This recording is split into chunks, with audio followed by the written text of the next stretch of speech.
All right, folks. Hello and welcome back to class. Hope you guys had an excellent weekend. For those of you that took an AP exam today, I hope that went really well for you, and that you are tuning into this video at some point before class on Tuesday, so that we can stay on schedule in our review. Okay, so up to this point, what have we done? Okay, well, we've discussed the multiple choice section of the exam, which is, of course, 45% of your overall score, and it's split into two sections, which I quite like. It breaks up your work a little bit.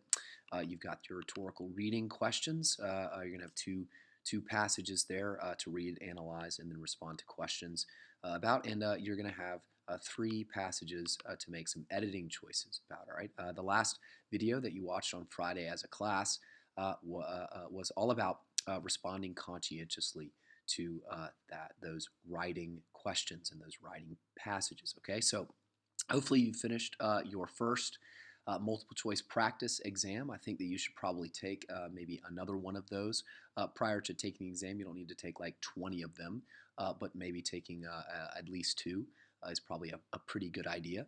And today, actually, we're going to transition into preparing for and reviewing for the free response section of the exam. Okay, so that's what's on schedule today, Monday, May 2nd. And we're going to begin reviewing for the rhetorical analysis question on the exam. Now, our review for the rhetorical analysis is actually pretty vital, primarily because it's the area of content that we have discussed in the sort of most distant past, right? We haven't discussed rhetorical analysis at length since last semester, okay? So we need to make sure that we're reminding ourselves of the sort of process, the task, the nature of rhetorical analysis, and all of the sort of requisite skills that you need to be successful as an analyst of a piece of rhetoric. Okay, so all of the information that I'm going to be referencing today is available to you on RenWeb in attachments, and you should pull up these attachments. There's going to be an assignment at the end of the video that's going to require you to read and analyze a passage from the 2018 free response questions that I'm hovering my cursor over here. You're going to need to read that passage and then draft a thesis after sort of thinking about all of the elements of review that we're going to consider today. Okay, so make sure that you're getting that done and you have that done prior to coming to class on Tuesday. All right, so let's go ahead and dive in to our work today. Okay. I don't want to overload you with information, so I've tried to make this as concise as possible, but it also just simply needs to be thorough. Okay, you need to know what is coming around the corner on May 10th when we take the exam. Okay, so first and foremost, right, let me just introduce the basic details, the structure of the free response section. Okay, so if we look at this past exam question, okay, let's see if we can't find it, right? This is the 2018 free response questions. All right, you're going to get a document that looks very similar to this. And it's basically going to give you some basic some information, right? How much time you have to complete the entire free response section, which is 2 hours and 15 minutes. All right, and you can work on one essay for 2 hours and 15 minutes if you want, but of course you're just going to fail the other two essays. So it's up to you to manage your time. All right, question one is the synthesis question, and there is 55 minutes allotted for question one, 15 minutes of reading, and then 40 minutes of writing. Okay, so that's a lot of time, but if you just did your Unit 6 test and you were a little bit pressed for time, you know that every minute counts and that you need to work extremely efficiently throughout that process. All right, so we'll scroll down through. You're going to have all your sources, 6 of them, of course. Excuse my cough. And then you're going to get down to question two. And question two is actually the question that we're going to start the review process with. All right, that's the rhetorical analysis question. Okay, and you're going to have suggested time, right? 40 minutes for this. We're going to talk way more about the structure of the prompts in just a moment, and then of course the final element of the exam, the last question, the open argument question. Okay, so a lot of writing, a lot of questions here, 3 distinct and unique challenges for you as a writer. And most important here to do well is grit, stamina, stick-to-itiveness. Okay, you have to show some, say, intellectual endurance on this exam to do well, because there is quite a lot of writing and reading to be done. Okay, so that's what the free response section looks like, generally speaking. Okay, again, to reiterate, 2 hours and 15 minutes, 3 prompts, 1 synthetic argument, 1 rhetorical analysis, and 1 open argument. The timing is as follows: 55 minutes and 40 minutes for the RA, or rhetorical analysis, and open argument, okay, or OA. All right, so let's quickly overview, or give a kind of overview of the skills needed for success on the free response section. Okay, in one way or another, there are some fundamental skills that are being evaluated in all 3 of the sections of the exam. Okay, so if we go to the course content, which is attached for you on RenWeb, it's right here, 11E AP Language course content. You're going to see an overview of all the basic big ideas and skills that AP Language is devoted to cultivating in students. And we've been working on these skills in one way or another, literally every day of the class, okay? And the skills are divided into reading skills and writing skills, okay? Excuse my cough, sorry. The reading skill, the first reading skill, is you need to be able to read situationally. You need to understand rhetorical situation and be able to explain how writing choices reflect and address components of the rhetorical situation. Okay, is that something that we've done throughout the course of the year? Like, yes, of course.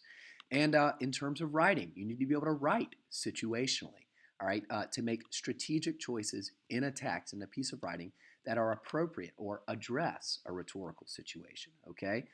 There are specific skills associated with each one of these basic big skills, right? Like writing appropriate sorts of introductions and conclusions, and demonstrating an understanding of an audience's beliefs and needs and values, okay? To put it plainly, your AP reader needs and values and believes in the importance of, say, coherent lines of reasoning with evidence and commentary. That's how to address your audience's beliefs and values in all the rhetorical situations that you're going to find yourself in on the exam. Okay, so reading and writing. You read situationally, you need to write situationally. Okay, let's move on. Okay, claims and evidence, another big idea. You need to be able to read in such a way that you are able to identify the basic objectives or claims and the kind of evidence that are deployed in an argument to substantiate that position. All right, you need to display your ability to do that on the rhetorical analysis, on the synthetic essay as well, and you need to be able to write with evidence and claims, of course. Okay, this is something that we always talk about. So these are big binding skills, right? That are all relevant on every one of the free response questions. Okay, reasoning and organization. Okay, you need to be able to read the significance of, describe the significance of the line of reasoning and organizational patterns and developmental techniques that are deployed in an argument. Okay, so make sense out of the line of reasoning of the documents that you are analyzing, both in the synthetic argument and also in the rhetorical analysis. And of course, you need to be able to write well-organized essays yourself. Okay, so reasoning and organization, a core skill both as a reader and a writer in this class. Okay, and style. Okay, so the rhetorical situation informs stylistic choices that writers make. All right, so you need to be able to read the significance of stylistic choices. This is hugely important for your capabilities as an analyst of rhetoric, right? For question 2, all right, you need to be able to explain how specific stylistic choices are shaping or helping an author create an appealing message that develops their purpose or helps them achieve their objective. This is a huge, a central part of that entire task. And you also need to write stylistically appropriate kinds of documents. All right, so selecting words and elements of composition to advance your argument. Okay, these are the big ideas associated with this course, right? Style, reasoning and organization, claims and evidence, and finally, rhetorical situation. If you'd like to, there's actually a pretty good way of reviewing for this exam. It's just going through all of this essential knowledge and making sure that every statement in the essential knowledge section of the course content makes sense to you, that you understand all of these elements of essential knowledge. You probably don't need to memorize them word for word. That'd probably be a waste of your time, but it would be a good way of spending your time to just read through them and make sure that you understand all of them. Okay, so these are the fundamental reading and writing abilities that are involved in success on every part of this exam, but specifically in the free response section of this exam. Okay, so with that in mind, let's transition into preparing for the rhetorical analysis essay specifically. Okay, so what is the task of the rhetorical analyst, right? What is it to analyze a document's rhetoric? Okay, well, it boils down to two basic things. All right, first, you need to observe what the text rhetorical objective or purpose is. Okay, what is the author in the text attempting to achieve? All right, your job as the analyst is to develop a clear understanding of what the document is attempting to achieve. All right, the second thing that you need to develop an explanation of is how that objective or purpose is accomplished within the rhetorical situation through the author's choices. All right, rhetorical choices is just a way of saying their uses of language. Right? How do they use language? Structure their argument in order to create or cultivate appealing effects in the rhetorical situation that helps them accomplish their objective.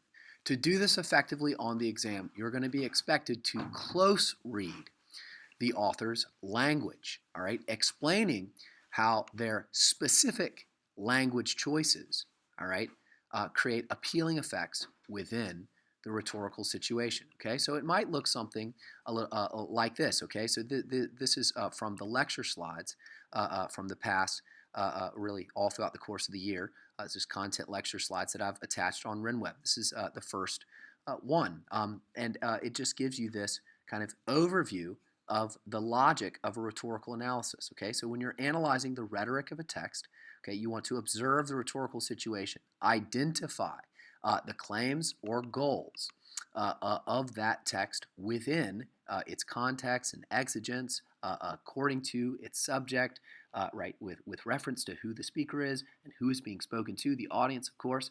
All right, you need to establish a kind of SYSAP or rhetorical situation for this document and identify finally what its objective is.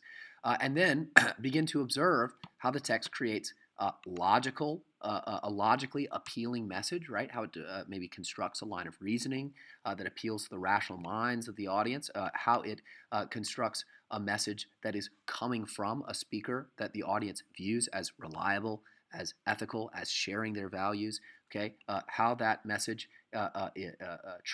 creates emotional responses in the audience that are advantageous for the speaker insofar as they are attempting to accomplish their goals. How are these three major appeals of rhetoric being developed in the text by way of, and this is the key element, by way of their stylistic choices that are actually observable in the text, okay? So to remember back from last semester, you really should avoid like the plague. Do not say, the speaker uses ethos, the speaker uses logos, the speaker uses pathos, okay? It's extremely vague, and it demonstrates the fact that you don't have a nuanced understanding of these appeals. You of course, need to explain in detail, right? How the speaker is characterizing him or herself in the situation, right?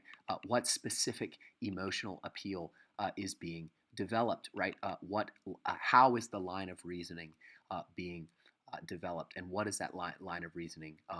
So, what conclusion is it leading to? How's that conclusion being framed and organized and structured in the language of the text? Okay, so that is your job. All right, that's the job, the task of rhetorical analysis. Okay, so what abilities are being assessed in the rhetorical analysis essay? Well, if we return briefly to our course content, okay, situational reading, big time.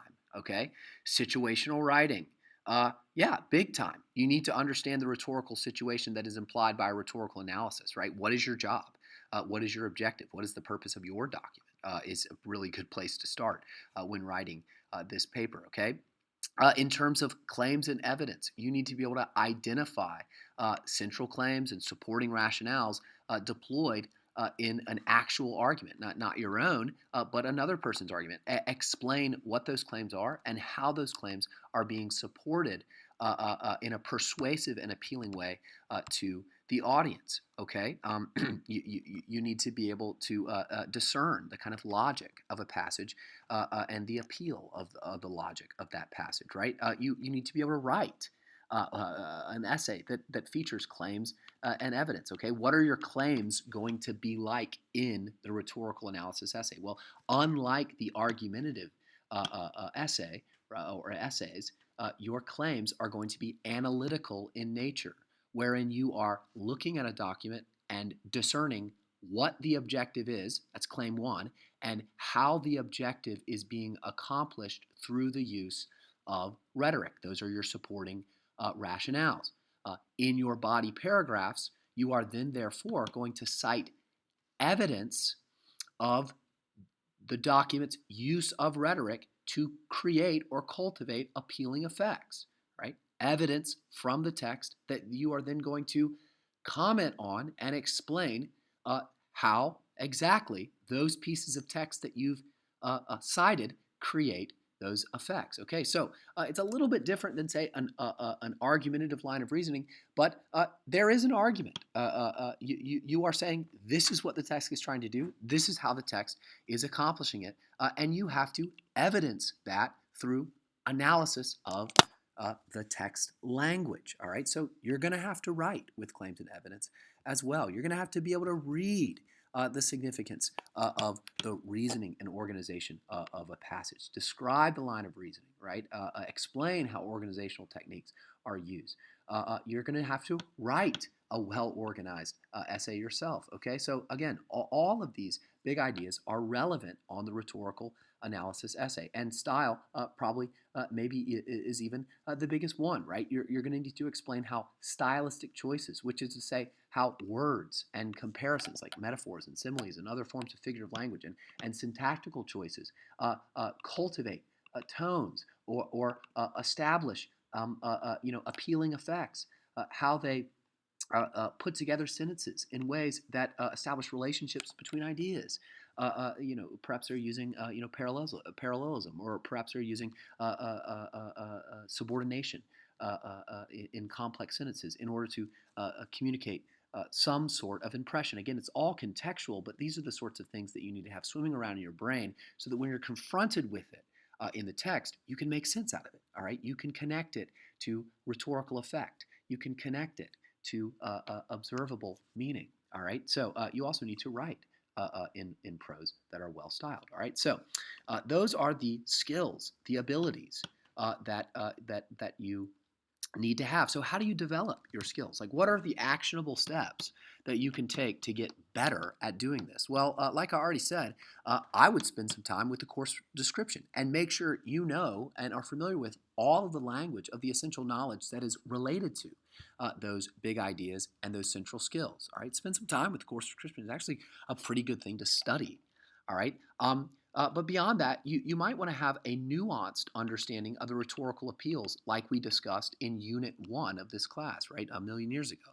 Okay, what is the ethos appeal? What is it based in? It's all about audience relationship with speaker, and the speaker characterizing and presenting themselves in a positive way, or an appropriate way, in a way that is rhetorically effective to their audience within the context of that audience's value system. Okay, if you can explain that on the exam, your reader is going to love you. All right, and connect that to the actual language choices in the text. Your reader is going to love you. Okay, you need to have a nuanced understanding of logos. All right, and you need to be able to see lines of reasoning being developed. You need to be able to identify the role that pieces of evidence are playing in various kinds of rhetoric, in various kinds of rhetorical situations to develop rational appeals that make sense to the audience. Okay, right? That one can be a bit tricky. If you overcomplicate it, it's really just about how the speaker is making their purpose seem reasonable to their audience. Okay, just describe that process, and your reader will love you.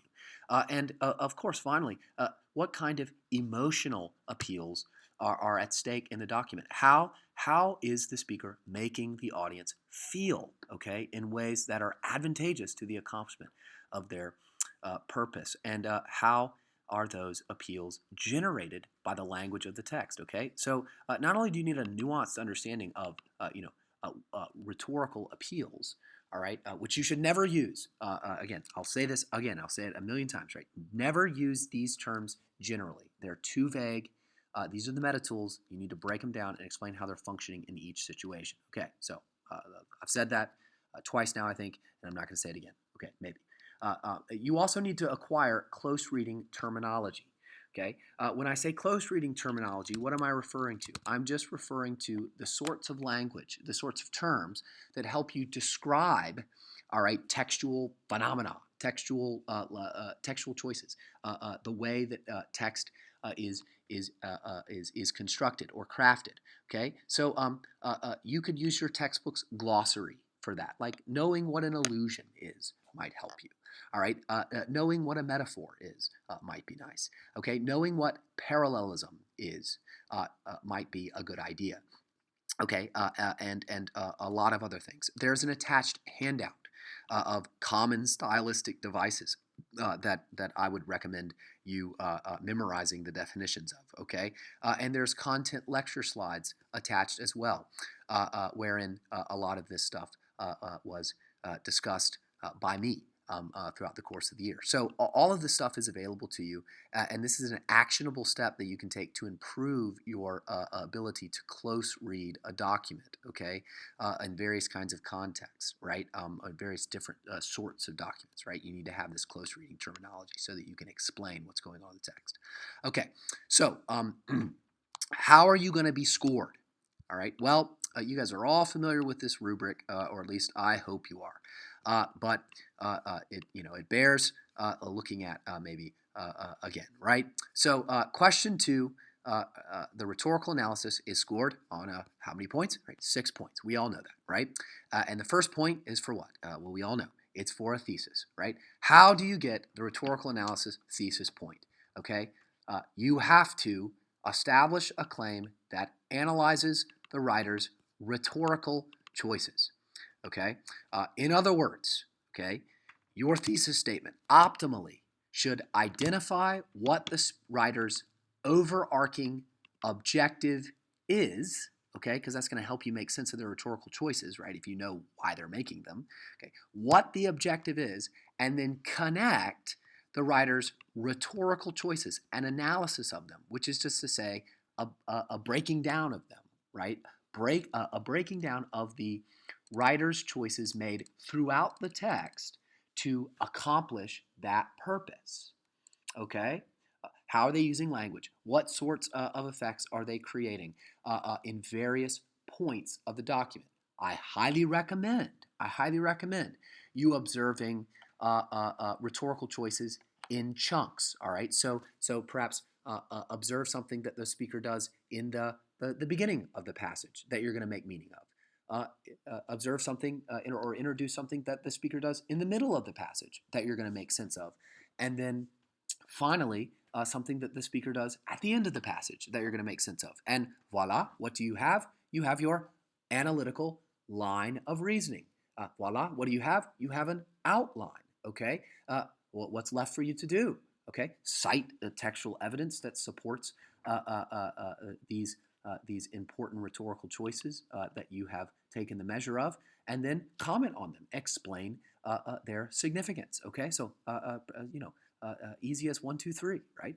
What are the middle 4 points for? Well, evidence and commentary. Everybody knows that, right? Evidence and commentary. What do you need to evidence? Okay, well, you need to provide evidence that support your claims in your line of reasoning. What's your line of reasoning?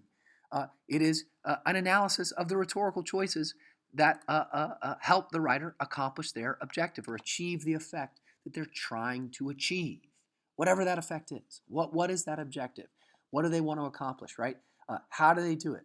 You've got to provide evidence, specific evidence from the text to support all of your claims about their rhetorical choices. And then, of course, commentaries, bridging the gap between the text that you cite, okay, the text is just the text. Your commentary is the bridge between your evidence and what you're saying that text does, okay, your claim. Your commentary bridges the gap. It explains the effect. It explains what it's doing within the context of the rhetorical situation. All right?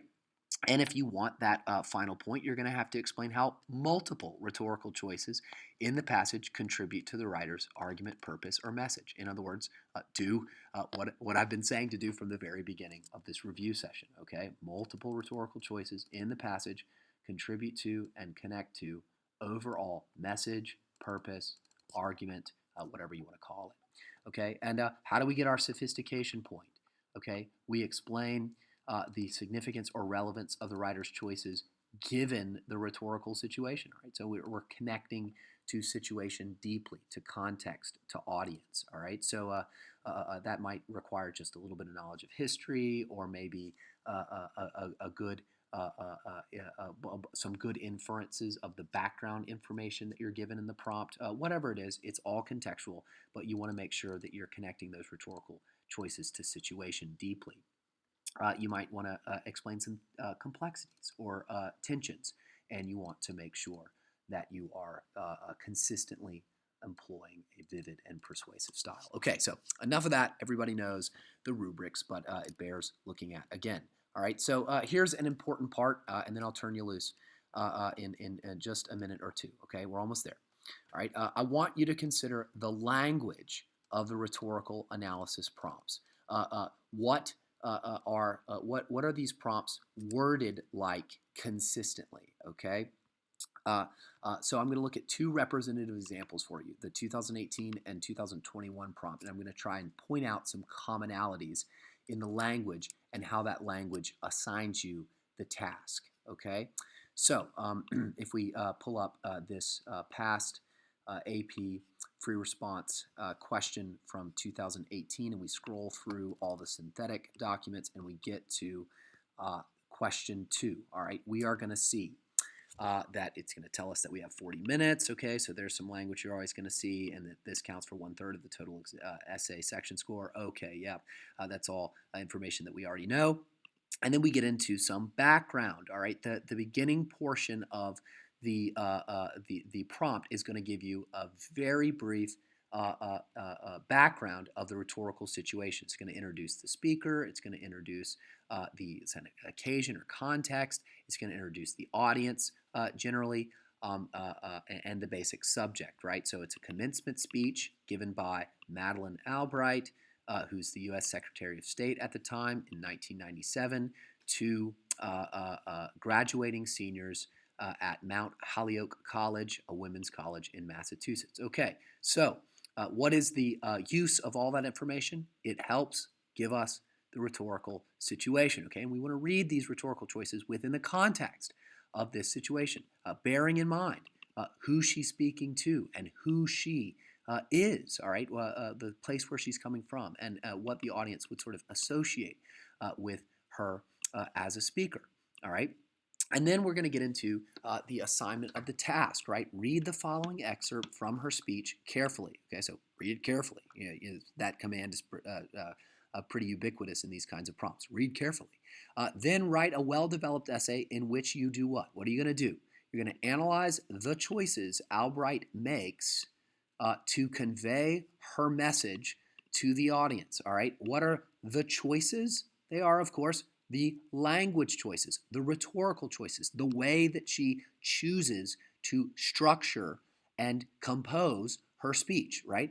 What sorts of choices has she made in the rhetorical situation to do what? To convey her message. What is her message? It's just another way of saying her overarching objective or her purpose. Okay, so what is the language of this prompt basically telling us to do in different words? It's telling us to identify what Albright is trying to accomplish and how Albright is going to go about accomplishing it in the text by way of close reading. Okay, let's look at the 2021 prompt really quick.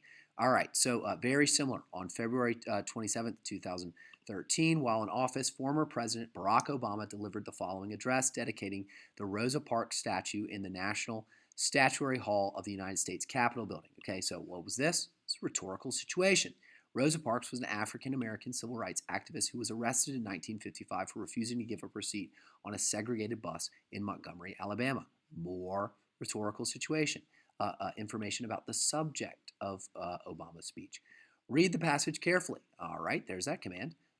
Write an essay that analyzes the rhetorical choices. Okay, so the language is slightly different than the 2018 prompt, but it's the same thing. It's saying the same thing. Analyze the choices. What does rhetorical choices mean? It just means the language choices. The language choices with the intent to persuade within the rhetorical situation that Obama makes to do what? To convey his message, to accomplish his purpose is sometimes what they say, to achieve his goal is sometimes what they say. What does all that mean? It all means the same thing.